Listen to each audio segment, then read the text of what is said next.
What's up, Eagles Nation? What's going on, NFL world? How you doing, Division Rivals? This is Stephen Hyder with Gate City Sports Channel, the sports channel where the cerebral NFL fan comes for about 10 minutes of daily content. What's going on, ladies and gentlemen? So today's topic, Fletcher Cox. Fletcher Cox, man. I made a video back in January, right around the Washington game, guys, right around Week 17, and I talked about changes that might be kind of coming along, and I did mention that you have to be weary of Fletcher Cox's contract, the age, and the production. I talked about all this, guys, and now we're seeing things are getting leaked from the front office, okay? The report that came out was from Jeff McLane originally. Jeff McLane, puts out a report basically saying that, hey, look, the front office is a little concerned about Fletcher Cox's overall health going forward. Now, I do know that, in the article, to Jeff McLane's credit, he does kind of point out that, it's not like Fletcher Cox is missing a ton of games. Like, Fletcher Cox is, generally speaking, pretty healthy in games, but a lot of us who have been around for a while, we also know that Fletcher Cox does have a tendency to miss a series or two, or, he gets banged up a lot in season. So, one of the big overarching things here, guys, had to do with, now that he's in his 30s officially, is he going to take the necessary precautions to play or to get out another, 5 years or so out of his, NFL life, right? Can he do the things to keep the money and everything in the situations that will, equal Fletcher Cox eventually retiring a Philadelphia Eagle? I'll just start off by saying, guys, the premise is a little flawed if we're starting off with the premise of retiring an Eagle. The guy's been here for how long? You can retire an Eagle whether you take on another uniform or not, but I understand what they're saying. With that said, guys, no matter how good you are, eventually, man, the contract doesn't work out to the age. Young guys get drafted, they push you out. It's just the way it is in the NFL, guys. We all know that. That premise to me is a little flawed to begin with.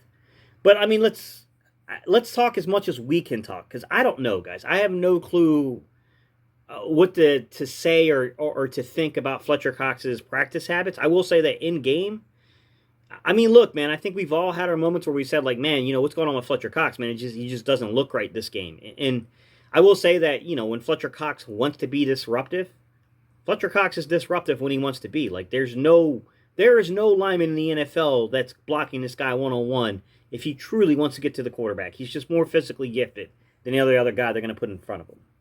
But with that said, guys, let's talk about production, because when you're paying a guy, and let's just go over his contract. When you're paying a guy, basically for 2022, because I think that's the year that's in discussion here, guys. That's the year where people are scared. A $16 million base, right, with a 23.7 cap hit, that concerns people, right? That's going to concern people about your age, your health, the production, all those things. And in the production, the guy that I'm hearing a lot of commentators talk about, is Aaron Donald. And Aaron Donald is a freak. I don't even know if it's fair to even compare anybody to Aaron Donald, just because there's not a lot of 280-pound guys that would make it in the NFL, to be quite honest. It's not normal. But Aaron, just going over Aaron Donald's numbers, guys, 13 and a half sacks on the year. He ended up having 14 tackle for losses and 45 pressures. Pressures are the big number to me. 45 pressures is third or tied for second, something like that overall in the NFL. That's crazy production from a pass rusher on the interior, guys. To put it in context, the 7 more sacks than Fletcher Cox had. It's 5 more tackles for a loss than Fletcher Cox had, and 23 more pressures.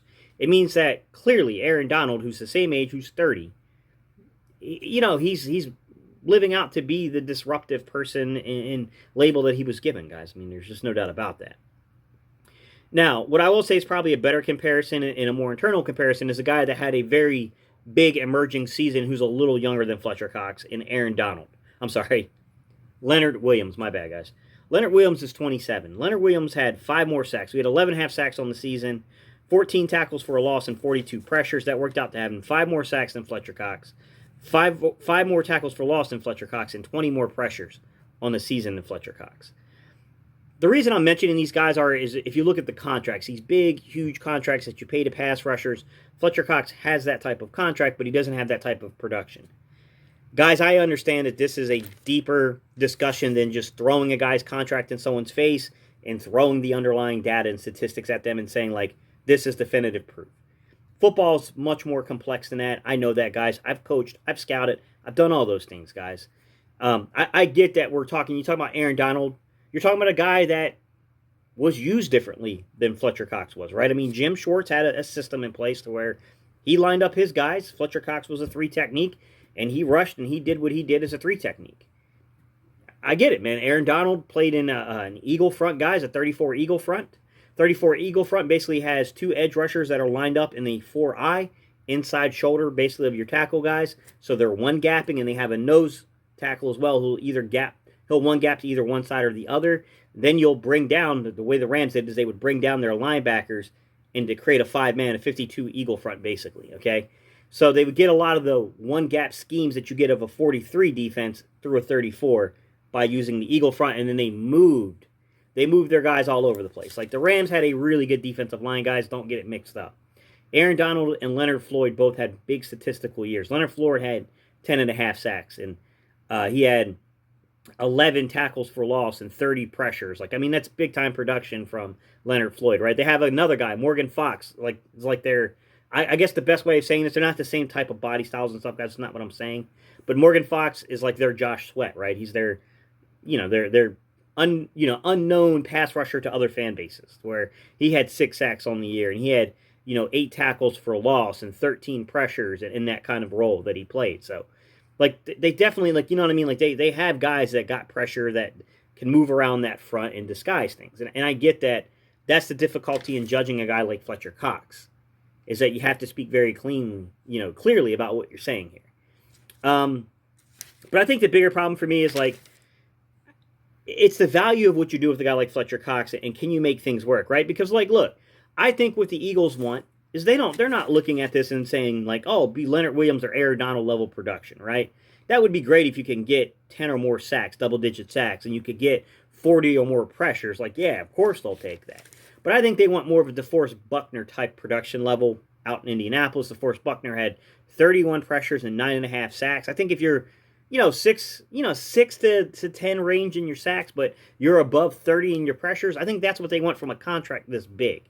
I think that's what, generally speaking, would equate spending this type of money on you. Because, I mean, there's a lot of guys, to be honest with you, that are big names that, it's arguable, if you want to say. Like, I mean, you look at a Jonathan Allen in Washington. He had more pressures than Fletcher Cox, to be fair. He had 24. Fletcher Cox had 22. But he only had 2 sacks on the year, right? Darron Payne, another big name out there in Washington. 17 pressures on the year, so he had less pressure on the year than Fletcher Cox, only 3 sacks. And he's playing with an outstanding, defensive line around him. Derrick Brown, rookie sensation out there in Carolina, 19 pressures, 2 sacks. Sheldon Richardson, another guy that's been in the league for a while. He's a well-known figure. He's a pretty good defensive tackle.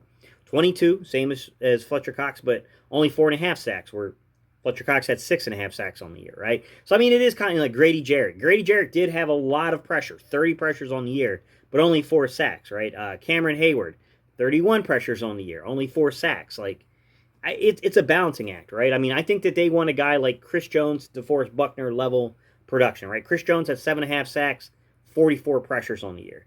DeForest Buckner had 9.5 sacks, 31. That's what they want, guys. They want 30 or more pressures is what I'm looking at when I look at them. And they want him to be a little more disruptive in the backfield. I think that they would take double-digit tackles for loss from a defensive tackle of Fletcher Cox's ability. I think that's what they're looking for in terms of the production, guys. But I just want to talk a little bit more before we jump off about Fletcher Cox's contract, guys, because he's got 2 dummy years. He's really under contract through next year, and that's it, guys.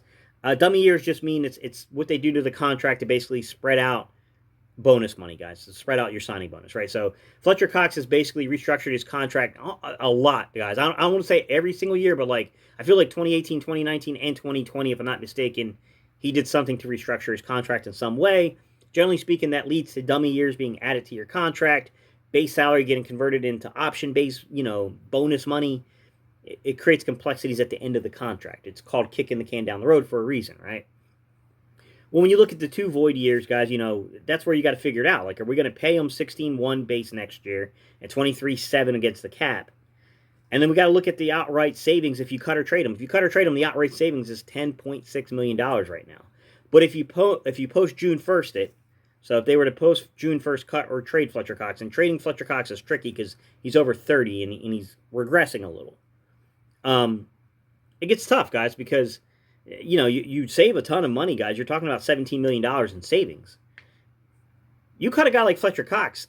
I guess my question is how do you replace the production? I mean, we might look at him and say like, man, he's not quite producing to the level of an Aaron Donald or a Leonard Williams or DeForest Buckner, right, or a Chris Jones, but he's in that next category of guys, right?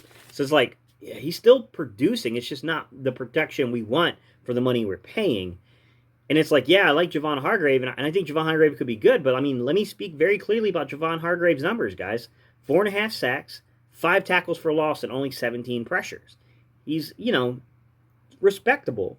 Those are respectable numbers, but those aren't Aaron Donald. Those aren't Leonard Williams. Those aren't DeForest Buckner.